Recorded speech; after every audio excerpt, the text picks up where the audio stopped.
Theatre ಅಲ್ಲಿ ಒಂದು cinema ಬಿಡುಗಡೆ ಆಗುತ್ತೆ, ಆದರೆ ಹೊರಗಡೆ ಒಂದು ಪಡೆ ಯುದ್ಧಕ್ಕೆ ರೆಡಿ ಆಗ್ತಾ ಇದೆ. ಕೆಲವೊಂದು ವ್ಯಕ್ತಿಗಳು ದರ್ಶನ್ ಅವ್ರು ಇಲ್ಲದೆ ಇದ್ದಾಗ ಅವ್ರ ಬಗ್ಗೆ ಹಾಗೆ ಅವ್ರ ಫ್ಯಾನ್ಸ್ ಬಗ್ಗೆ ವೇದಿಕೆ ಮೇಲೆ ಹೋಗೋದು, ನಿಂತ್ಕೊಂಡು ಮಾತಾಡೋದು. ಈ ವೇದಿಕೆ ಮೇಲಿಂದ ಹೇಳ್ತಾ ಇದ್ದೀನಿ, ಯುದ್ಧಕ್ಕೆ ಸಿದ್ಧ. ಯಾಕಂದ್ರೆ ನಾವು ನಮ್ಮ ಮಾತಿಗೆ ಬದ್ಧ. ಕಿಚ್ಚು ಹಚ್ಚಿದ ಕಿಚ್ಚನ ಯುದ್ಧದ ಮಾತು. ಸ್ಟಾರ್ ವಾರ್ಗೆ ಆಹ್ವಾನ ಕೊಟ್ಟ ಮಾರ್ಕ್ ಮೂವಿ. ಸುದೀಪ್ ಮಾತಿಗೆ ಕೌಂಟರ್ ಕೊಟ್ಟ ದಾಸನ ಪತ್ನಿ ವಿಜಯಲಕ್ಷ್ಮಿ. ಕಿಚ್ಚನ ವಿರುದ್ಧ ಮಾತಿನ ಯುದ್ಧಕ್ಕೆ ನಿಂತ ಡಿ ಬಾಸ್ ಫ್ಯಾನ್ಸ್. ಸೋಷಿಯಲ್ ಮೀಡಿಯಾದಲ್ಲಿ ಶುರುವಾಯಿತು ಬಿಗ್ ವಾರ್.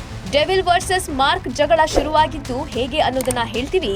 ಅದಕ್ಕೂ ಮೊದಲು ಬಾಸ್ ಟಿವಿ ಕನ್ನಡ ಚಾನೆಲ್ನ ಸಬ್ಸ್ಕ್ರೈಬ್ ಮಾಡಿ.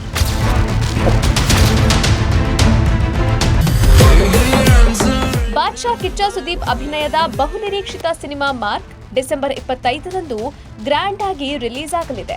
ಹೀಗಾಗಿ ಹುಬ್ಬಳ್ಳಿಯಲ್ಲಿ ಈ ಚಿತ್ರದ ಪ್ರೀ ರಿಲೀಸ್ ಈವೆಂಟ್ ಏರ್ಪಡಿಸಲಾಗಿತ್ತು. ವೇದಿಕೆಯ ಮೇಲೆ ಮಾತನಾಡುವಾಗ ಸುದೀಪ್ ತಮ್ಮ ವಿರೋಧಿಗಳಿಗೆ ಟಾಂಗ್ ಕೊಟ್ಟಿದ್ರು. ನಾವು ಯುದ್ಧಕ್ಕೆ ಸಿದ್ಧ, ಮಾತಿಗೆ ಬದ್ಧ ಅಂತ ಹೇಳಿದ್ರು.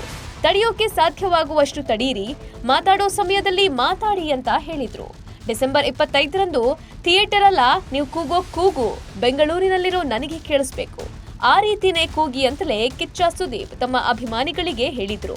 ಸೈಲೆಂಟ್ ಆಗಿರೋದು ಒಳ್ಳೇದೋ ಕೆಟ್ಟದ್ದೋ ಗೊತ್ತಿಲ್ಲ, ಆದ್ರೆ ನನ್ನ ಸ್ನೇಹಿತರು ಚೆನ್ನಾಗಿರ್ಬೇಕು ಅಂತ ಬಾಯಿ ಮುಚ್ಕೊಂಡಿದ್ವಿ, ಬಾಯಿ ಇಲ್ಲ ಅಂತಲ್ಲ ಅಂತ ಯಾರ ಹೆಸರನ್ನು ಪ್ರಸ್ತಾಪಿಸದೆ ಕಿಚ್ಚ ಸುದೀಪ್ ಗುಡುಗಿದ್ರು. ಕೆಲವು ಮಾತು ಹುಬ್ಬಳ್ಳಿಗೆ ಬಂದು ಇಲ್ಲಿ ವೇದಿಕೆ ಮೇಲೆ ಮಾತಾಡಿದ್ರೆ ಇಡೀ ಕರ್ನಾಟಕಕ್ಕೆ ಎಲ್ಲಿ ತಟ್ಟಬೇಕೋ ತಟ್ಟುತ್ತೆ,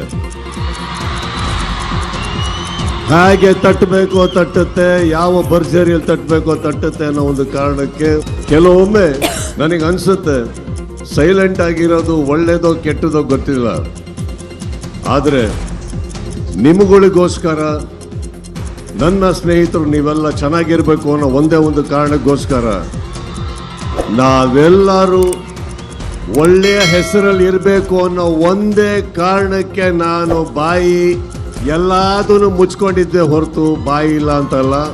ಬಹಳಷ್ಟು ಕಲ್ಲಿನ ಹೋರಾಟ ನನ್ನಿಂದ, ನನ್ನ ಸಹನೆಯಿಂದ ನಿಮ್ಗಳ ಮೇಲೆ ಬೀಳ್ತಾನೆ ಇರುತ್ತೆ. ಅದನ್ನ ತಾವು ತಡ್ಕೊಂಡು ಬರ್ತಾನೆ ಇದ್ದೀರಿ.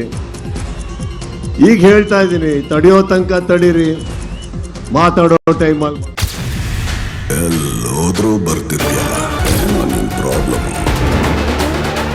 ಸುದೀಪ್ ಹೇಳಿಕೆ ಸೋಷಿಯಲ್ ಮೀಡಿಯಾದಲ್ಲಿ ಭಾರಿ ವೈರಲ್ ಆಗಿತ್ತು. ಸುದೀಪ್ ಫ್ಯಾನ್ಸ್ ಹಾಗೂ ದರ್ಶನ್ ಫ್ಯಾನ್ಸ್ ಮಧ್ಯೆ ವಾರ್ ಜೋರಾಗಿತ್ತು. ಇದೇ ವಿಚಾರಕ್ಕೆ ದಾವಣಗೆರೆಯಲ್ಲಿ ದಚ್ಚು ಪತ್ನಿ ವಿಜಿ ಕೂಡ ಯಾರ ಹೆಸರನ್ನು ಉಲ್ಲೇಖಿಸದೆ ಪರೋಕ್ಷವಾಗಿ ಟಾಂಗ್ ಕೊಟ್ಟಿದ್ರು. ಕೆಲವರು ದರ್ಶನ್ ಅವರು ಇಲ್ಲದೆ ಇದ್ದಾಗ ಏನೇನೋ ಮಾತಾಡ್ತಾ ಇದ್ದಾರೆ, ಅವ್ರ ಬಗ್ಗೆ, ಅವರ ಫ್ಯಾನ್ಸ್ ಬಗ್ಗೆ ಎಲ್ಲ ಮಾತಾಡ್ತಾರೆ. ವೇದಿಕೆ ಮೇಲೆ ನಿಂತ್ಕೊಂಡು ಮಾತಾಡೋದು, ಮೀಡಿಯಾಗಳಲ್ಲಿ ಕೂತ್ಕೊಂಡು ಮಾತಾಡೋದು, ಹೊರಗೆ ಕೂತ್ಕೊಂಡು ಮಾತಾಡೋದು ಎಲ್ಲ ಮಾಡ್ತಿದ್ದಾರೆ. ಅದೇ ಜನರು ದರ್ಶನ್ ಇದ್ದಾಗ ಬೆಂಗಳೂರಲ್ಲಿ ಇರ್ತಾರಲ್ವಾ, ದರ್ಶನ್ ಟೀಕಿಸುವವರ ಬಗ್ಗೆ ತಲೆ ಕೆಡಿಸ್ಕೊಳ್ಳಲ್ಲ ಅಂತ ಸೈಲೆಂಟ್ ಆಗಿ ಕೌಂಟರ್ ಕೊಟ್ಟಿದ್ದಾರೆ. ಚಾನೆಲ್ ಮೀಡಿಯಾದಲ್ಲಿ ಕೂತ್ಕೊಂಡು ಮಾತಾಡೋದು, ಹೊರ ಕೂತ್ಕೊಂಡು ಮಾತಾಡೋದು ಎಲ್ಲ ಮಾಡ್ತಿದ್ದಾರೆ. ಅದೇ ಜನಗಳು ದರ್ಶನ್ ಅವ್ರು ಇದ್ದಾಗ ಅವ್ರು ಬೆಂಗಳೂರಲ್ಲಿ ಇರ್ತಾರ ಇಲ್ವಾ ಅಂತಾನೆ ಗೊತ್ತಾಗಲ್ಲ, ಎಲ್ಲಿ ಮಾತಾಡ್ತಾರೆ ಅಂತಾನೂ ಗೊತ್ತಾಗಲ್ಲ. ಸೂರ್ಯಂಗೆ ತುಂಬಾ ಹೊತ್ತು ಗ್ರಹಣ ಹಿಡಿಯಲ್ಲ, ನಾನ್ ಬರ್ತಿದ್ದೀನಿ ಚಿನ್ನ. ಸದ್ಯ ಇಷ್ಟೆಲ್ಲ ಸ್ಟಾರ್ ವಾರ್ ನಡೀತಿದ್ರು ಇದಕ್ಕೂ ನಮಗೂ ಸಂಬಂಧನೇ ಇಲ್ಲ, ಜಗಳ ಆಡಿದ್ರೆ ಆಡ್ಲಿ ಅಂತ ಕನ್ನಡ ವಾಣಿಜ್ಯ ಮಂಡಳಿ ಕಣ್ಮುಚ್ಚಿ ಕುಳಿತಿರೋದು ಯಾಕೆ? ಸ್ಯಾಂಡಲ್ವುಡ್ ನಲ್ಲಿ ದೊಡ್ಡೋರು ಅಂತ ಹೇಳ್ಕೊಳ್ಳೋಕೆ ಯಾರು ಇಲ್ವಾ? ಸ್ಟಾರ್ ವಾರ್ ನಿಂದ ಕನ್ನಡ ಚಿತ್ರರಂಗಕ್ಕೆ ನಷ್ಟನೇ ಆಗಲ್ವಾ ಅಂತ ಸೋಷಿಯಲ್ ಮೀಡಿಯಾ ಹಾಗೂ ಫ್ಯಾನ್ಸ್ ಮಧ್ಯೆ ಚರ್ಚೆ ಜೋರಾಗಿದೆ. Bureau report, boss TV Kannada. Latest ಹಾಗೂ ಇಂಟ್ರೆಸ್ಟಿಂಗ್ ಸುದ್ದಿಗಳಿಗಾಗಿ ಬಾಸ್ ಟಿವಿ ಕನ್ನಡ ಚಾನೆಲ್ನ ಸಬ್ಸ್ಕ್ರೈಬ್ ಮಾಡಿ. ಹಾಗೆಯೇ ಬೆಲ್ ಐಕಾನ್ ಪ್ರೆಸ್ ಮಾಡಿ. ಇದರ ಜೊತೆಗೆ ಫೇಸ್ಬುಕ್, ಇನ್ಸ್ಟಾಗ್ರಾಮ್, ಎಕ್ಸ್ ನಲ್ಲೂ ಮಿಸ್ ಮಾಡದೆ ಫಾಲೋ ಮಾಡಿ.